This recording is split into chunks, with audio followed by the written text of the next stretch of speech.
Okay, so this problem is -5 divided by 15.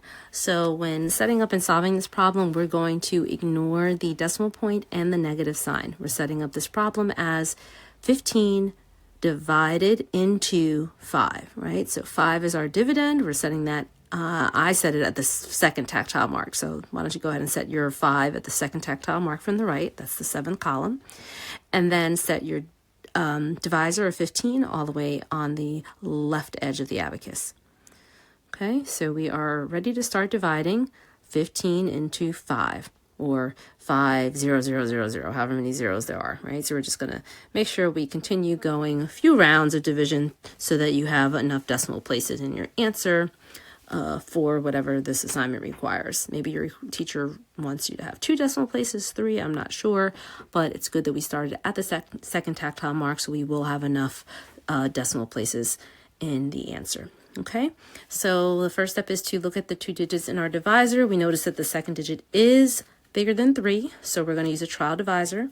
So instead of dividing or comparing the 1 of 15 with 5, we're going to use 2, right? So say, okay, 2 is smaller than 5, so we skip a column, and we think 2 goes into 5 2 times without going over, so we're going to set that 2 right there, 2 columns to the left of this 5, so we're in the 9th column, that's where we set the 2.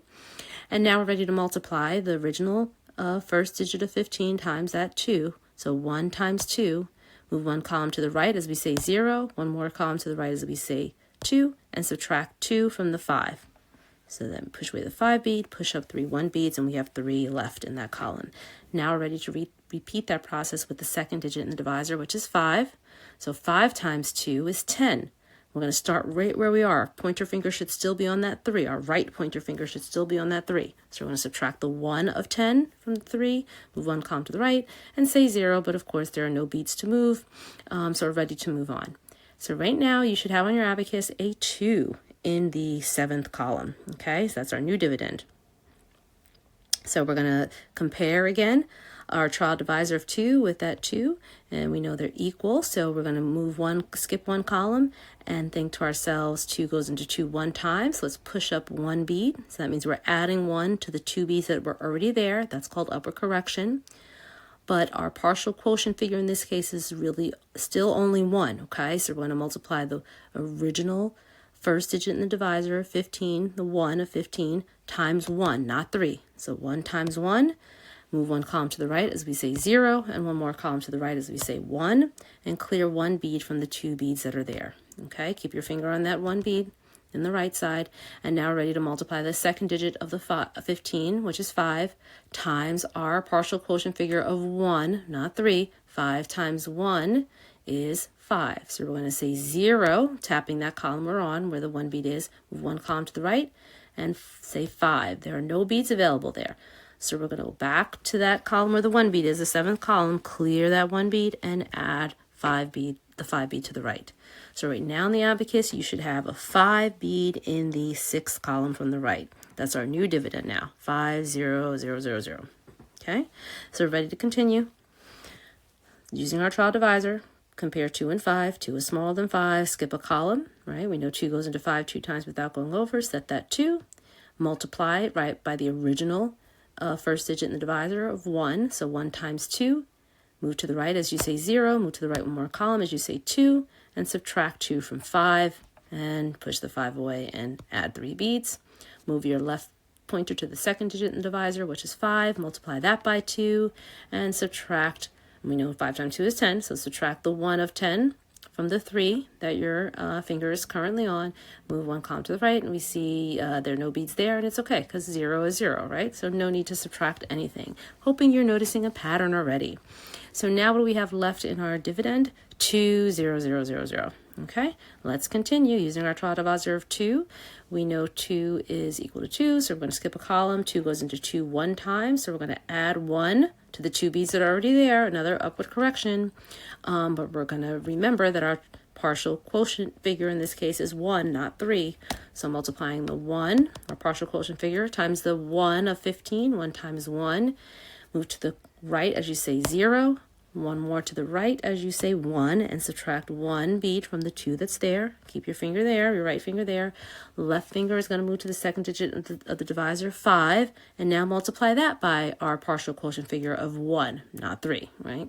So 5 times 1 is 0, pointing at the column that you're on. Move one column to the right as you say 5. There are no beads available, so go back to the left, clear that 1, and then push down the 5 bead to the right of that. So right now you should have as your dividend a 5 bead in the 5th column. Okay, and your quotient figure is developing here, and I see we should see 2 columns, each of them having 3 beads in them. Okay, and that is the beginning of our quotient. So let's continue to our next round of division. Comparing again using our trial divisor, 2 and 5. 2 is smaller than 5. 2 goes into 5 2 times without going over. We're going to skip a column to the left and set the 2. Now multiply 2 times 1 and move to the right as you say 0, 2. Clear that 5, set 3. Keep your pointer there. Move to the second digit in the divisor of 5. 5 times 2 is 10. Clear that from the 3, or clear the 1 from the 3, and move to the right as you say 0. Now we have 2, 0, 0, 0 left in our dividend. Moving on to the next round. 2 goes into 2 one time. Upward correction again. We skip a column to the left and add the 1 bead to the 2 that's there. But we're going to use our partial quotient figure when we're multiplying. So 1 times 1 is 0, 1. So that means we're subtracting 1 from the 2 beads that are there in the 5th column, and now multiply the partial quotient figure of 1 times the second digit in the divisor, 5. And starting right where you are, on that 1 bead, we're going to say 0, and then move to the right, 5, no beads there. Go back, clear the 1 bead, and set 5. So right now you should have a 5 bead in the 4th column from the right on your abacus, and 0, 0, 0. So that's your current dividend. Let's do one more round. Why not? So repeating this process, I think you see again a pattern. I hope you do. Let's do the same thing all over again. So 2 goes into 5, skipping a column to the left, setting a 2, and then we multiply 1 times 2 and move 1 column to the right as we say 0, 2, right? And we're landing where that 5 is. Let's subtract 2 by clearing 5 and setting 3. Moving to the second digit in the divisor, 5, we're going to multiply that by 2. 5 times 2 is 10, so subtracting 1 from the 3 and 0 from the column to the right of that 2. So guess what? I think we're done dividing. Because right now we have in our dividend 2, 0, 0, 0. We could certainly keep going until we fill up all the columns on this abacus, but I think we should have enough for your answer. So remember, when we're dividing with decimals, we have to have a 2-step process when it comes to determining where to place the decimal point. So the first thing we want to do is go back to the starting point for our problem, which in this case was the second tactile mark. So putting your finger on the second tactile mark. We're going to point off 1 column to the left for the process of division, and plus 2 more columns for the total number of digits in the divisor. Our divisor was 15, so that's 2 digits, right? So we're really pointing off 3 columns in total from the tactile mark. So 1 for the process of division, plus 1, 2 more for the total number of digits in the divisor. Now we're at what's called the 0 point. We haven't yet figured out exactly where to place the decimal. From that 0 point now, we take into account the decimals, and we subtract the total number of decimals in the divisor from the total number of decimals in the dividend. In this case, there were no decimal places in the dividend. There was 1 in the divisor, right? Because the divisor is 1.5. So 0 minus 1 is a negative 1. So we're going to move, because we have a negative number, we're going to move 1 column to the right of where our finger is, and that's where our decimal place belongs. Our decimal point belongs. So our decimal point is now, our finger actually should now be between the 2 3s, the first 2 3s in our answer. So your answer is 3.33, and if we would have kept on going, we've got another 3, I'm sure. But right now your abacus should read 3332, and that decimal point goes between the first 2 3s.